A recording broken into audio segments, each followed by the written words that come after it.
Hello, I'm Thewni Diliniba. This culminating presentation will be done with the topic Guilt, Nature, and Trauma in Coleridge's Rime of the Ancient Mariner and Finley's Divorce.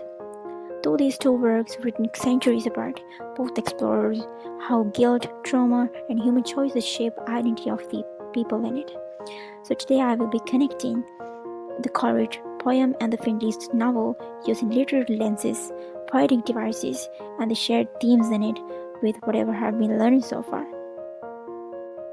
When it comes to the historical lens, firstly, Coleridge wrote the Rime of the Ancient Mariner in 1798 during the Romantic era, which emphasized spirituality, imagination, and especially men's relationship with the nature. And in that, mariners' killing of the albatross violates the nature's order, which then causes them a sparking of a supernatural punishment. And on the other hand, Finley's verse was published in 1977, and it looks back on the devastation of World War I. But it's written in a modernist and fragmented style that reflects the psychological trauma of war. Even the protagonist, Robert Rose, is a soldier who tries to preserve his humanity in the face of destruction. So we can see that both works reflect historical anxieties, one about man's relationship with the nature and the other about mechanized war, and they overlap in how they portray guilt, redemption, and human frailty in the face of their situation at that time.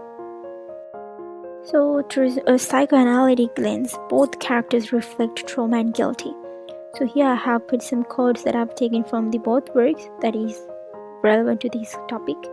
And in the Rime of the Ancient Mariner, the mariner impulsively kills the albatross, and his punishment is psychological as much as it was physical.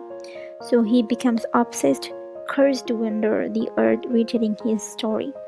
And his repetitive memory resembles what we now recognize as post-traumatic stress.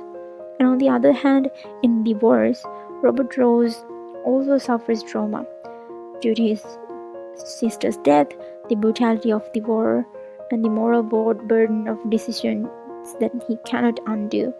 And his identity is shaped by the grief and by haunting memories of him, which is related to his personal life and also the war. So both Coleridge and Finley shows how trauma compels survivors to retell their stories, not to escape the past but to live with it. So from an eco-critical perspective, nature acts as a judge, a destroyer, and a redeemer. In Coleridge's poem, nature punishes the mariner with storms, drought, and curses. Yet redemption comes when he learns to bless the beauty of living creatures. And in the verse, nature overwhelms the battlefield. Mud shallows main, gas poisons the air, and fire consumes life like animals. The horses, rabbits, dogs represent innocence and hope in that story. And Robert Rose feels compelled to save them, as if saving nature means saving his own humanity. So we can see that in both works, it reminds us that nature is not passive, it holds the moral authority over human survival. Both of these texts are rich in literary and poetic devices. So when it comes to Coleridge's work, he uses more symbolism. For an example, the albatross represents innocence and guilt. Coleridge always relies on repetition. For example, the line "water, water everywhere" that captures obsessive trauma in the protagonist. His frame narrative, the example of the mariner telling his tale to the wedding guest, highlights the storytelling as a compulsion throughout his work. On the other hand, Finley mirrors this with his own devices. Animals like horses symbolize innocence. The imagery of bird, fire, and gas mirrors the overwhelming sea when it compares to the Coleridge's work. Finley also uses a frame narrative, with an archivist piecing together Robert's story, echoing Coleridge's structure. So there's a similarity between these works. So we can see that both works suggest that form and structure themselves reflect the fractured experience of trauma of these both protagonists. These two works share the same themes, so their shared themes connect across centuries. Firstly, guilt and redemption. In the Coleridge's work, the mariner must wander forever as penance, while Robert seeks redemption by protecting animals and acting compassionately. The next theme, isolation.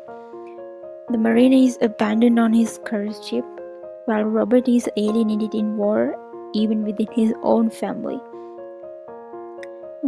Even trauma and memory as a theme. Both are haunted by their past.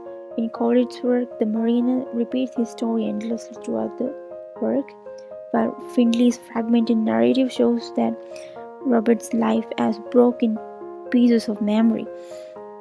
So they share the same theme and at that point. So the moral choices in crisis. In Coleridge's work, the mariner kills thoughtlessly, while Robert makes difficult but moral choices, like he does mercy killings. So both show how single actions carry lifelong consequences. So far I explained the literary lenses, the poetic devices that the both authors have used, and the shared themes in both of these works. So in conclusion, the Coleridge's The Rime of the Ancient Mariner and Timothy Findlay's The Wars show how human choices leave lasting scars in their lives. Coleridge uses romantic symbolism to show nature as both punisher and redeemer, while Findlay uses modernist fragmentation, as I explained before, to capture the trauma of war.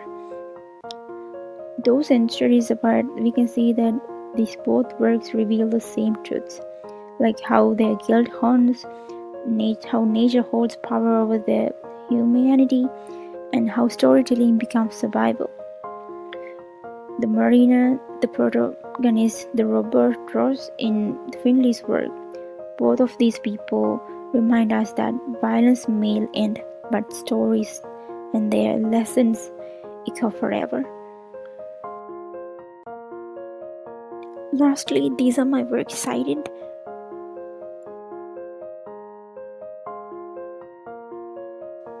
Thank you so much for listening to my presentation. Until now.